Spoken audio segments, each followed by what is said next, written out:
Ladies and gentlemen, welcome back to BoreDraw episode 120. And today we're going to be talking all things Premier League. It's been a spicy weekend of football. The darts is finished. Football Dartsmas is officially over. Christmas is officially over. Back to work. Life is fully shit again. Into the swing It's of mud. the new year, 2025. Mudded. Big year though. And it could be a big year for the team we're going to be discussing first. Nottingham Forest currently sits second in the Premier League table.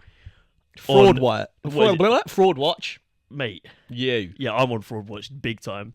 You might have to edit in that clip of you saying whatever you said. I might have to formally apologise to Nuno. I'll find that clip or we can Forest find that all clip. over, but I'm sorry. I apologise to you all. He went for you. I just didn't see how it happened, but they're proving the haters wrong. Yeah, they are. The biggest hater of all time.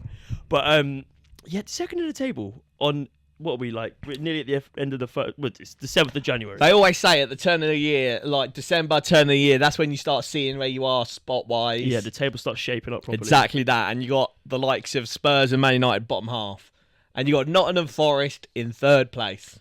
It's absolutely insane, and every week they're putting on better and better performances, and they absolutely tore Wolves apart.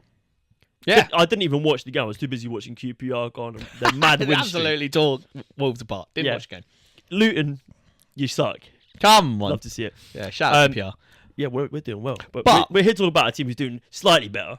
Yeah, Nottingham Forest Wolves. It was a weird one because Wolves, since the new manager Vitor Pereira came in, they've looked okay. Yeah, and they dominated this game, but Nottingham Forest don't care about that. Yeah, I mean, this is their style of playing, isn't it? They just soak up pressure. They've got the second least goals conceded in the league. Only, I would like to see what their expected goals against is. So would I. That'd be interesting. Can't hit you with that stat. But only Arsenal have got less goals conceded, 18. Nottingham Forest on 19. They got the most clean sheets. Matt Sells in goal. What a keeper he's turning out to be. But 9 clean sheets. First, next closest is Arsenal with 7. So yeah, they're defensively, like I said, they don't care about dominating the game. Yeah, no, they'll just soak up pressure, hit you on the counter. They've got devastating transitional players. Mate, it's unbelievable, isn't it? Callum Hudson-Odoi, Alanga, Gibbs White. I want you off the bench. Mate, it's quality. Elliot Anderson is. And then you got a big man, Chris Wood, up top. Just the greatest footballer. It's like old style football where you just got pacey wingers out wide, big man up top. Big man up top. They've just been playing loads of pro clubs. Yeah, come on. 2013 where you got clubs. the 5'5" wingers, and then I mean, the Hudson-Odoi isn't even that small. Alanga's not really that small. Oh no, they're not small. They're just pacey. pacey, mate. Yeah. Like I think it was the second goal, so it was all Wolves, and then Nottingham Forest just big ball up top to Callum Hudson-Odoi. Absolutely burnt Matt Doherty, and then just squared it to Chris Wood and he scored. Yeah, I mean, it's easy. They're just efficient. Yeah, they're big really time. hyper efficient. I'd like to see their XG as well. Let me have a look and see if I can get that for you. XG conceding and XG, but yeah, I don't know. Chris Wood 12 goals this season, so he's on fire. And then yeah, like you said, Morgan Gibbs White, I think is he's loving the kind of reunite. He was already good when Nottingham Forest had Stevie Coops. He was like the main man, but I think he's really enjoying being back under Nuno like he was at Wolves. Yeah, I mean, did you see Gibbs White giving it to the Wolves fans after he scored? Apparently they were calling his wife or girlfriend a slag, which we don't condone. No. But I mean, they were holding him back. Funny stuff. He made a big decision. What we got? They've got expected goals against of 1.59, which is actually puts them 4th bottom. So that just shows the that only the defense team is really with good. more expected goals against are Leicester, Ipswich, Southampton. So that means that they're conceding chances, which comes. Oh, sorry. No, I was looking at Wolves. Donut. Nottingham Forest are only 13th though. Yeah, which still shows that they're conceding a lot of chances because they're not dominating the game, but the defense is solid, the keeper's solid. Concede chances and they're expected to concede 1.46 per game. Yeah, and they're expected to score 1.39. Yeah, which is mental because, I mean, Man City sit top, and they're 1.91 got expected goals per game, and only 1.1 against. So ruthless efficiency. Efficiency. Yeah, that's maybe sort of the reason why I didn't think they could continue this run, is because at some point they're going to have an injury to like Milinkovic, or Chris Wood could get injured. But I think the team is set up so well. Every player knows their role. Yeah. It's like if you do have that injury, you can bring someone else in because they'll just know how to step into that. I was going to say they've got the likes of James Ward-Prowse on the bench. Yeah, they've got Awoniyi on the bench. Yeah, they've got good players. Yeah. So yeah, I'll be interested to see how long this continues. And I mean, if they keep it up for the next month or so, Champions League is a really, really clear shout. Very big game coming up for them. They're going, not going to Liverpool. They've got Liverpool coming to their stadium. The only team to beat Liverpool this season? Yes. And Liverpool got a game tomorrow night as we Big record. Action Stanley, mate. So, yeah, I mean, Liverpool didn't really put up a great performance against United, and they're slowly conceding goals. So, you know, it could be feasible that this could be a really tricky game for them, and I wouldn't be surprised to see Forest get something because close the teams gap. who like Liverpool who are going to put on the pressure, going to take sort of the emphasis of the game, take it to Forest, hitting them on the counter attack. We saw what Dalot done against Trent. Yeah, 100%. I think Liverpool are there to get got on the counter big time. Like Trent defensively, he's not great, especially defending backwards. Yeah, and you've got like Elanga, Callum Hudson-Odoi, Chris Wood. They'll bully opposition defenders. And Liverpool's wide players aren't really that good defensively. Like I don't think Robertson's been great. No, 100%. Trent's not been great defensively. Like our last game was horrendous. Yeah. I think got beaten or he like lost possession of the ball like 27 times. Yeah, I saw Liverpool fans say that's like his worst game in a Liverpool shirt. Yeah, and so Nottingham Forest is just a real good opportunity for them. I mean, if they go and they get something from Liverpool, do the double over Liverpool this season could be carnage. Yeah, I mean, even a draw would be nice. Get a draw. That's still ridiculous to go to the top team in the league and take 4 points off them this season. 100%. It's nuts. I just don't know how the long term goes, but the long term for them is they've only got to compete in the Premier League. Every team around them has got Europe. You know, midweek teams like Liverpool have got Carabao Cup, FA Cup still going on. Like, if Forest don't get any major injuries, there is no reason why this couldn't continue. They're better or as good as, at the minute, a lot of teams around them. Oh, mate, I was just about to say that. Like, all the teams that you think are, like, competing with them, like, Big Six boys, they've got a better team than Man United. They've got a better team than Spurs. They've got a better team than possibly Chelsea. Yeah, I mean, every team has hit a stumble, maybe apart from Liverpool and apart from Forest. I mean, if their stumble comes, they're not going to drop too far down because teams below them aren't picking up the points. Yeah, 100%. Even the teams where you sort of maybe expect Forest to be challenging more with, like your Aston Villa, like your Brightons, like your Fulhams, maybe even your Brentfords and Bournemouths. The level they're showing is not just one, but it's 2 or 3 steps above. 100%. And as long as this confidence keeps going, as long as they avoid some major injuries, there's no reason it can't continue. And now I've said that, they're going to have a horrendous patch. Come I'd on. like to apologise. Nah, they're cooking. Yeah, like we said, 3rd place. Another team that we want to talk about is Newcastle. Top of the form table, boy. Yeah, 2 teams that are in outrageous form. So Newcastle. Is it 6 in a row? 5 in a row. That's nuts. That's UCL form, in my opinion. So they've got 1 goal conceded in their last 5 and 15 goals scored. Alexander Isak. Oh, it's all crud. Best striker in the league, we've said that. Yeah. What a player. And then, yeah, I don't know. 1 goal conceded in 5 is pretty crazy. Yeah, it's nuts. And I think a lot of it has to do with Sandro Tonali coming back into the team. I totally agree. What a guy. But a player who's gone under the radar, I think, a lot is Jacob Murphy. Yeah. I mean, he is legs. He's engine. And that front 3 Yeah, he's very direct. has so much pace and so much directness. Like, if Gordon, Isak, or Murphy get the ball, they're going to take on their man. And they're more 100%. than capable of taking someone out of the game. And then suddenly, you've got 2 defenders trying to cover Gordon at the far post, Isak in the middle. You know, and they're quite interchangeable. They can all play sort of 100%. That's the kind of thing I miss at Arsenal, is that just wingers that take on your man. Like, Arsenal is a lot of just recycling. And same with, like, Man City. But Liverpool and Newcastle just got wingers that will take on your man. Yeah, I think that's sick. They are on crud at the minute, and it goes to show what like a little bit of confidence a good run could do, because it wasn't too long ago we were talking about Eddie Howe being replaced. I was just about to say, yeah. We were talking about Jose Mourinho. We're talking about, like, has he taken him to that level? And yeah, we have this conversation every season with them. Yeah, he's a bit of an up and down guy. But yeah, I totally agree with the Sandro Tonali thing. I think him coming into midfield, not that the midfield was bad when it was Joel Linton, Bruno and Sean Longstaff. I like Sean Longstaff, but I thought Tonali's just a level up, isn't he? Tonali's a level up. And what he does is kind of let Bruno G play a bit further forward, whereas like Sean Longstaff would play a bit further forward and Bruno G would be the enables keeper. a lot of the players around him. I think he's so good. switched on. Yeah, switched on, like just dual winner. And then that midfield of Sandro Tonali, Bruno G and Joe Linton, it's just legs. It just bullies It's teams. legs, it's physical, it's technical ability. Like we spoke last week when they played Man United, and Man United played Casemiro and Eriksen against that midfield. And obviously Not a hope in hell. tore apart. But like even like strong midfields, like Arsenal's midfield would struggle. yeah, like Liverpool's Spurs midfield- put out a good midfield against them. What was it? I think it was like Pat Matsar, Kulusevski, and that new Lucas Bergvall, who's young, but it's like an all right It's a good midfield, but they midfield, just got bullied. Yeah, and I think even teams like Liverpool, Liverpool's midfield would struggle to compete against the likes of 100%. Newcastle. I mean, Man City's midfield wouldn't have a hope in hell against that Oh team. God, no. You know, and maybe that's the Premier League's lacking this season is solid midfields. I mean, you're looking at like Chelsea midfield, Caicedo, Lavia, Palmer.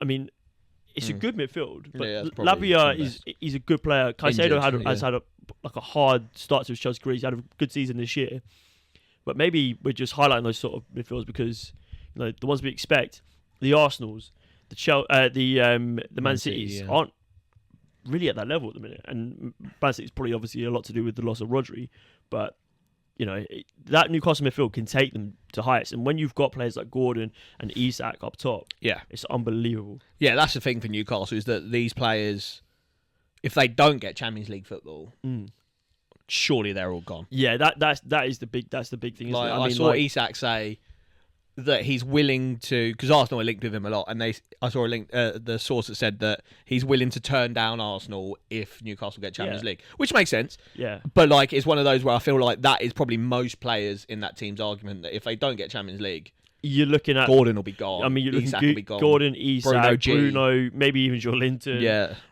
Sandro Tonali could be gone. I mean, for me, I think maybe what they need to do in January is go hard for another centre back. Maybe Mark Gay. Get him in. Maybe get someone who's a little bit more competition to Pope in goal. Maybe even a right back as well. Just shout out Lewis Hall and Livramento though. They're fucking quality. I just think Livramento. If you get injured to Lewis Hall, like who's your backup? Like Dan Burn. Like then if you have just an extra that another right back, because I don't think Trippier's. Oh yeah, bin him. I think he's sort of a little bit gone now. So if you just get another player in that right back position, Livramento can play left back. So you've got that coverage. You've got if Livramento gets injured, you put the replacement right back in. If Hall gets injured, you play Livramento on the left, put the right back in. Yeah, sure. I think that it's just that's what will help them build as well. If they can, I know they're looking for winger as well. I've seen them linked with Brian Mbomo. Yeah, I guess that's maybe because at first they thought Jacob Murphy wasn't that guy, but Jacob Murphy's obviously hit a good run of form. Yeah, but they how probably long are still looking. Keep up? That's probably like an Almiron purple patch kind of thing. Exactly, yeah. But they're probably looking at like a Mbomo. I think is a quality shout. Yeah, I mean, but they're gonna have to spend big money for that. That's gonna be 60, 70 million maybe. But yeah, Newcastle, mate, flying. Let us know in the comments down below who's going to finish higher this season, Nottingham Forest or Newcastle. I mean, we could see a top four where you've got Liverpool, Nottingham Forest, Newcastle, and probably Arsenal. Come on. Who would have predicted that at the start of the season? No one. Absolutely no one. I think I actually had them to get relegated, Nottingham Forest. Newcastle. No. But Big Eddie Howe hater. Yeah. Shout out Newcastle. Shout out Nottingham Forest. Cracking season so far. Before we move on to our next segment, I just want to get your thoughts on one topic. Hit me. Saliba versus João Pedro. The header for the penalty.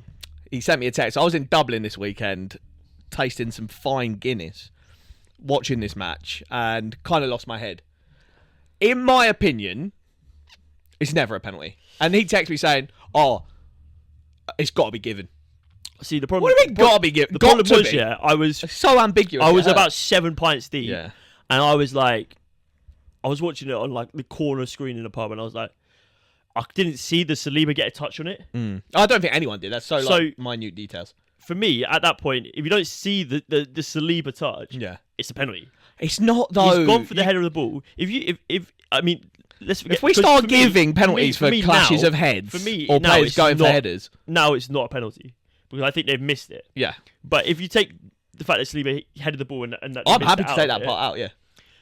If you had a slide tackle in the box and you mistimed it, yeah, it's a penalty. Yeah. I don't see why it's different to heads. If you commit to a challenge, that is a good argument, and you miss the ball, yeah, it's a penalty. I mean, because João Pedro then he was in control of the ball. He wasn't in control of the ball, but he gets the touch on it last. Yeah, not in control and then he's of it, immediately taken out of the game. Oh, he's not though. But he's taken out of the game, regardless of whether he's. If players are just going up, he's going up. If he went to like fucking headbutt him, yeah. If it was a blind elbow and he wasn't even near the ball, it's still a penalty. Yeah, that's a penalty. But like, I think headers are just like a different thing. Whereas like, I don't know. I feel like if you're going up for corners and both players are going for headers and miss balls and like hit each other, like you must see. I bet if you zoomed in on every single corner. It's probably a clash of heads somewhere. There's clashes of heads in there somewhere. But if you start doing that every single time, João Pedro, out of everyone in that box, he was most in control of that ball at the point of contact. Mm. And I think if it was a sliding tackle or just a clatter with legs, it's a penalty. But for me, I can understand maybe slightly how VAR have missed it. There's a lot of pressure on them to turn around quick decisions now. Yeah. But that was... I don't even think they saw the frame. Have you ever seen a penalty like that given? No. Why is that happening now? Like, midway through... Like, obviously, maybe that situation has never occurred. But how has that situation never occurred before? Well, I don't know. Like, what is going on? Yeah, in my opinion, it's the Sean Dyche meeting. The game is gone. Yeah, I think we maybe... I think there's a few pundits who suggested it maybe move to like an appeal system. Because I think then, because at that point I was watching it back and Saliba was like adamant he got the ball. Mm. So like if they appealed it, and all the staff are on the benches have iPads. Yeah. So there's probably like 4 of them who've seen that Saliba's touched the ball from a different angle. So they should be able to present that to the referee. Yeah. So both the captains or the player in question and the captain of the opposition team should go up to the screen with the referee. The argument is just that would take like fucking like quarter of an hour. The referees most often don't have that sort of like footballing, like, and they weren't there. They don't know how it happened. The people decided they're in a different building like a mile away. Yeah, but he doesn't like they won't always understand why players are doing something. Yeah, you know. And for me, I think if maybe Saliba could have played his case, it would have been different. Maybe it's a thing. I don't want like we were shit that game, and I think a draw was a fair result. I don't even care about like how it affected the result. Like that's not an argument. Like we were bad, but it's just such like a stupid thing that changed the outcome of the game. Yeah. And yeah, I just don't understand like just what is going on. It just feels like why has it happened to Arsenal? Yeah, it's such like a because then you talk about like the Declan Rice thing. The Gordon one when he like broke his nose. Where's the standards? Yeah, and there's just shit like when Trossard kicked the ball away against Man City and got red card. The amount of clips I've seen on Twitter of players doing that since that game and not getting a yellow or anything. Yeah. Declan Rice got red carded for it against Brighton earlier in the season. It's just stupid shit that like the referees are now not gonna be consistent with. Like I can imagine we'll see that kind of header thing happen next week and nothing will happen. Yeah, and it's just shit like that I think is getting on everybody's nerves. Yeah, man. Yeah, it's getting on your nerves. It's getting on my nerves. Right. We got a nice special segment here for this episode. We're doing our teams of the season. So far. We had a little discussion on whether we were going to do one player from each team, and I thought, whilst it makes it interesting, you're not really going to see the best teams, and I want to highlight several players from certain teams. So we'll glimpse over that. You want to start with your goalkeeper? Starting goal. Probably got a lot of the same players here. I mentioned him earlier. Shout out Matt Sells. Yep. Most clean sheets in the league, 9. Yeah, I think he's been a revelation for Forest. I totally agree. But I'm going David Raya. Ooh, are you? I am. I think he's the best keeper in the league. That's probably brazen to say. I think he's the best keeper in the league. There's there's just so many good things about him. The way he claims crosses, I think he's so underrated. He's generally been the best player so far this season in goal. Best goalkeeper this season so far. I think so. Okay, yeah. No, I see that. I think he's playing out from back. It's crazy. He's made some big saves as well. Yeah, I think it's difficult. Sometimes it's difficult to highlight a player from a big team because obviously they're more in control of games. you don't really see them as often. Yeah. But you watch Arsenal week in, week out, you're going to see more of him than a lot of people will. I've gone for Sells. I think he's been fantastic for Forest. Happy I think with that, yeah. I just think it'd be incredibly brazen not to highlight him. I think he's been fantastic. If I was, he's my with the word brazen there. I think you're brazen as anything. My honourable mention was going to be Jordan Pickford. I think I've seen people say Jordan Pickford. Yeah, he's had a really good pick. I can't say I've watched loads of Everton this year, but when we played them and we drew 0-0, he had a really good game. And, like he's always there or thereabouts. Saved a penalty the other week. He has a lot of work to do at Everton. Like he is often the reason that they come out with games with clean sheets. It's never because of the team performance. It's usually because he's pulled off some absolute wonder saves, and we know what he can do. I can't work out if that skews my perspective of a keeper specifically in their favour or against them. If they're just constantly having to make saves, like obviously it makes them look good because they come out of every game with like 10 saves. Yeah, but like how would they handle a game where they're not called? Would Raya have ever been your goalkeeper of the season so far if he was still at Brentford? Like, I don't know, that's it's a weird one. It's a weird one. Maybe if Sells was at Arsenal and Raya was at Forest, do they have? It'd be different. Yeah, do they have? It's an interesting one. Yeah. Right, my right back. I'm going Trent. It was difficult after last week, after the last game. After that stinker he put out, I'm not having it.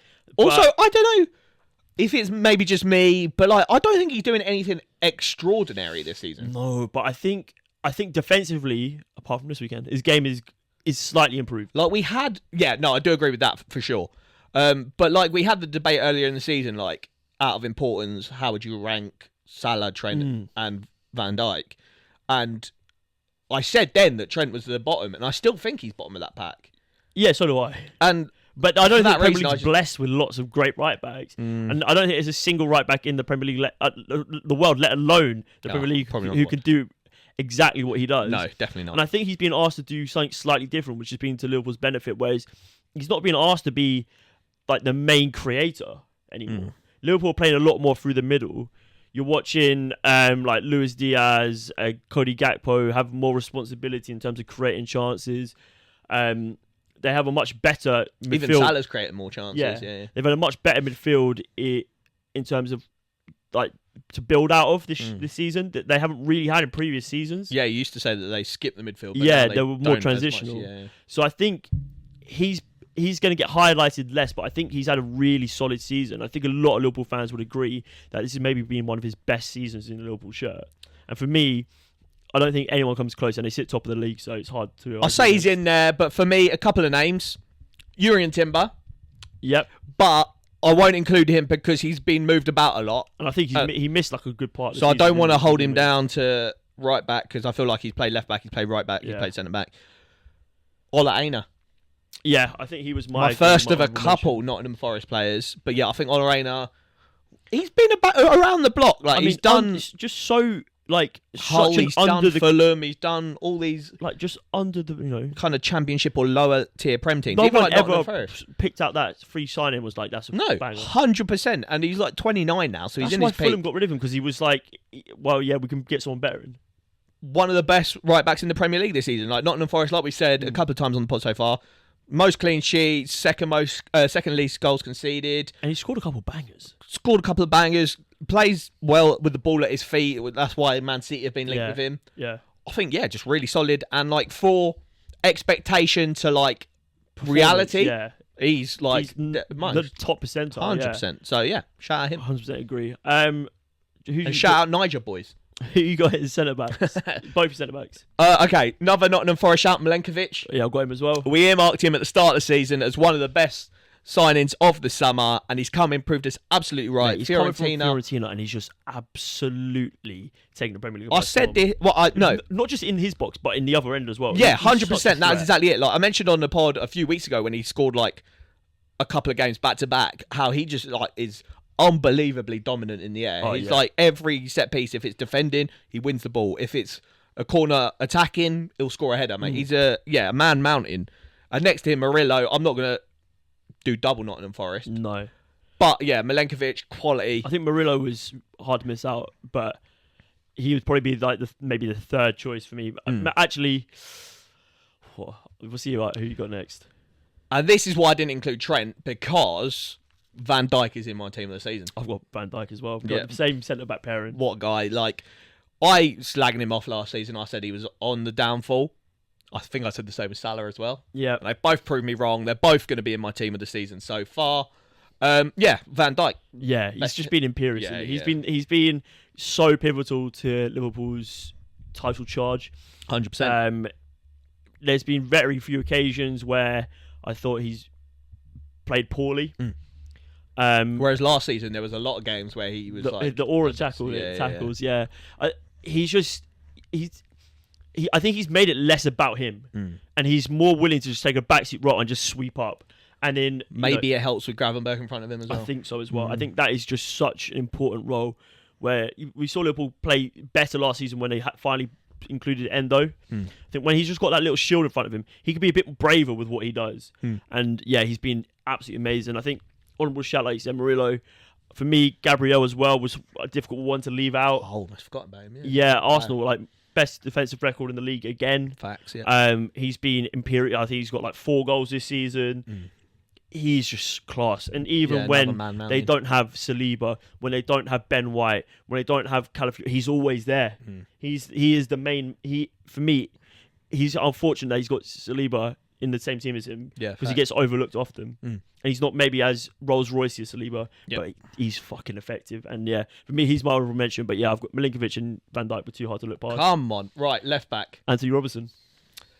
Yeah, I think that's a really good shout. I was a bit torn on left back, and I was gonna go with Cucurella. Should go Kirkes. But I'm so happy. Kirkes is shouting. Yeah, I was thinking about that. But let's go with Anthony Robertson. Oh, is that what you went for? No, I went with Cucurella. Yeah. I think but we'll do like a merge one, and I'll make a graphic and put it out. And we'll go with Anthony Robertson. I think that's he's been like maybe the best left back in the Premier League for like 2 seasons. Just like underrated, goes about his business really well. Yeah, captain in the side now. I mean, America's love Christian Pulisic. He's the LeBron James of soccer. Yeah, but mate, Anthony Robertson is 10 times the player of Christian Pulisic. Although you see, Pulisic's done a madness in the Scudetto final. Yeah, we will have good games now. Super. Oh, I don't know what it was. Yeah. Nah. But yeah, no, for me, Anthony Robertson, he's so good. And I think he's so important to that. So much energy just up and down the pitch constantly, overlapping runs. Yeah. Which is another reason why I like he's so well-rounded as well. You know, he can do everything. He never really has a bad game. No, he pops up with an abundance of assists. He is a joy to watch. And I think Fulham fans are absolutely in love with their American boy. American boy. Right, midfielders. I spoke about him earlier. You spoke about him earlier. Gravenberch, mate. Yeah, come on. Yeah, I think, he came in last season, didn't really... He's another one like... Olaena. There's like expectation to reality. Well, I think his expectation was high. And then... coming into last season. Yeah, and then it dropped. Yeah. And then it's back up now. But he's been absolutely crucial to Liverpool this season. I didn't really think he had it in him to be sort of like a domineering midfielder who sort of like could just be that general in the middle who can set the tempo, carry the ball, win the ball back, battle, get stuck in, and he's done it all. And he shuttles the ball well, he stops play well, he can slow the game down, he can speed it up. He's been a real revelation for Liverpool, and I think under his fellow Dutch manager Arne Slot, it's he saved them like 100 mil on a player because they were looking at Caicedo, they were looking at Lavia, and he's just come in. Obviously, they brought him for like 50 mil, so but exactly. They've saved. After last season, you would have thought he didn't really have a future there. So for me, he had to be in there 100%. Alongside him, who you got? Oh, I can't remember now. Oh, I think I've got Caicedo. Yeah, I was going to say Caicedo for me. Maybe too defensive of midfield, but then when we get to the we probably have pretty much the same front line actually. No. But yeah, Caicedo, I think he's another one where like he came in last season at Chelsea, big price tag, slightly under-delivered. Yeah, well, not even slightly, definitely. But was all that of like Chelsea under-delivered? Yeah, was that like a completely apart from Palmer? Because obviously, Baleba. Yeah, I was thinking about Baleba. He's a good player.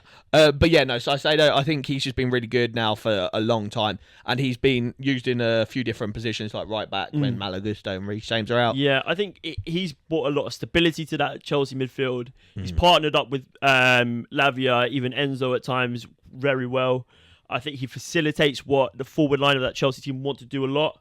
And he also facilitates what Cucurella can do. yeah, I think it's just a really good season. 100%. And, you know, I think both the teams we probably picked require probably a bit more defensive midfielder. Because Coley Palms is in attacking Yeah, midfield. Started the season electrically. He has taken a bit of a dip in the last few weeks. Same with Chelsea, though. Same with Chelsea in general. Are they just too over-reliant on Cole Palmer? Oh, yeah. Because when the title race was on, he was flying. the main And then man. they were like, oh, no, we're not in a title charge. And now they've dipped off. Yeah, he didn't fancy it anymore. Didn't fancy it anymore. But there's no denying his quality. I mean, He's even the dropping games- hat-tricks or 4 goals. Even in the games where he doesn't play well, Chelsea plays well, he's still the best player on the pitch. So good. You know, he is, like Nottingham Forest, ruthlessly efficient. He can do it all. Yeah. He's like drained all of Phil Foden's life force. I was going to say, I tweeted this like a while back when Cole Palmer had a really good game and Phil Foden didn't. Cole Palmer is everything people think or thought Phil Foden was. Yeah. Like, Phil Foden was doing it, but Cole Palmer's putting up numbers that Phil Foden could only dream of. Mate, he's a crack player. Tommy Tooks has got to get him in that England team. I think he is the star boy. Yeah, he is literally going to be the focal point now that Harry Kane's kind of probably on his last major tournament coming up. Yeah, I think he's got to be. Well, you got Jude as well. Oh, I forgot But about yeah, Jude. I mean, Cole Palmer, I think Mamma going forward mia. is the main man. Really Maybe, is. Yeah, mate. Oh, yeah. You got Bukayo in there, like Maybe it's a midfield of Rice, Jude, and right. Cole. I think so. We pretty much got the same right winger. Right winger, Bukayo Saka. No, I'm joking. Because my star boy is injured and has been for like the last month, and it looks like he won't be back for a few months now. Foreseeable, yeah. Rest up. Rest up, my G. We've got a title challenge to do in March. But yeah, there's no denying that the guy we've both got, Mo Salah, like the press reporter that interviewed him last week said, he's on for a Ballon d'Or season, mate. The geezer's cracked. And I mean, they sit top of the Champions League table. They sit top of the Premier League table. They're in the Carabao Cup semi-final. They're in the FA Cup still. He's top of goal scorer charts. He's top of assist charts. He's on for a cruddy season.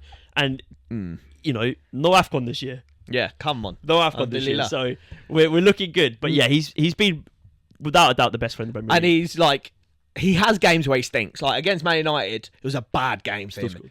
Still scored. Yeah. And he's one of those players where, like, yeah, if Liverpool are firing, he's firing. Yeah. And he's both are working well at the moment. Yeah, he's the most influential player in the Premier League at the minute. And I would argue the best player in the world at the minute. Yeah. It's hard to argue it. Liverpool need He's to, not always Liverpool the need to sexiest, whack like- out the money big Yeah, time. yeah. They need to get that contract signed. Yeah, they got 2 guys in our team of the season, or 3 if you include Luke's. All of them no contract. Yeah, it could be a sticky one next Yeah, season. it could be. But yeah, I think he's just been phenomenal, hasn't he? Yeah, there's nothing more to say. We talk about Salah every single week. Who have you got on the left? Because I don't think he'll be happy with me. I haven't actually thought of anyone. Oh, okay. You go.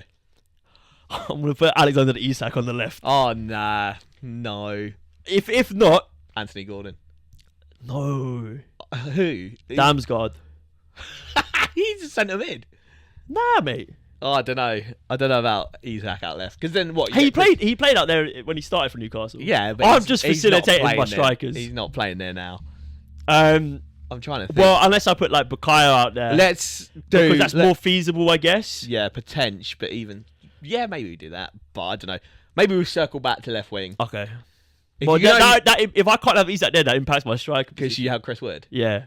I was going to have Isak, Chris Wood. I'm not going to include Chris Wood. I think he's had a really good season, but for me, number 9 is Isak. I think, like we said earlier, best striker in the Premier League, even though Haaland is... Well, that's the issue. If I can't have him at left wing, then I need to put my number 9.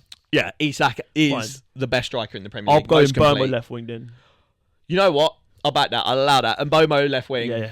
Yeah. I think he's on 13 goals. Yeah. So there's no denying He's him. just... If he looked 5 years younger... It's the hairline. I Yeah. respect it, mate. Maybe more people should be He going needs forward a at season 25. out at Fenerbahce and then come back and then he'll be worth like 100 million. Come on, yeah. You know? You see, Granit Xhaka's got a hair transplant recently. I thought you had the... So did I. Yeah, he's Yeah, all right. I mean, obviously they got the money. Just fucking Yeah, do do it. you but want to do, mate? So Salah. It's a... But yeah, no, Mbomo's a great shout. Rudy had loads of money and his hair transplant didn't go very well. So Theo Baker. I think some people just doesn't I don't take think it. Theo Baker's got Wayne Rooney money. He does not. Probably been doing a better job at Plymouth though. Yeah. But Yeah. that's the team of the season. Let us know in the comments down below your team of the season. Yeah, I feel bad for Chris Wood, but Game's a Isak game. is Isak's disgusting. yeah. Yeah. But I mean, 5 weeks ago it would have been Chris Wood. It's a techie one. Maybe. I mean, he's actually just found the form at the right time for Yeah, our team yeah, this season. That's, yeah. that's clearly why he's done it Mm. for us. But yeah, guys, that brings episode 120 to a close. Damn. As always, if you do want to cop yourself some tasty little football garments, head on over to Classic Football Shirts using the link in the description. Use code BoreDraw10 at checkout to save yourself a nice little 10% off. Spend that Christmas money that your nana gave you. Come on. Now we're going to go watch Arsenal beat Newcastle. Exact other stinker. Yeah. I don't know. I'm kind of worried about it, actually. I'd be worried. Yeah. But it's at the Emirates, no? Yeah, and then next leg. Yeah, you'll be alright. We'll see you on the other side. It's been BoreDraw.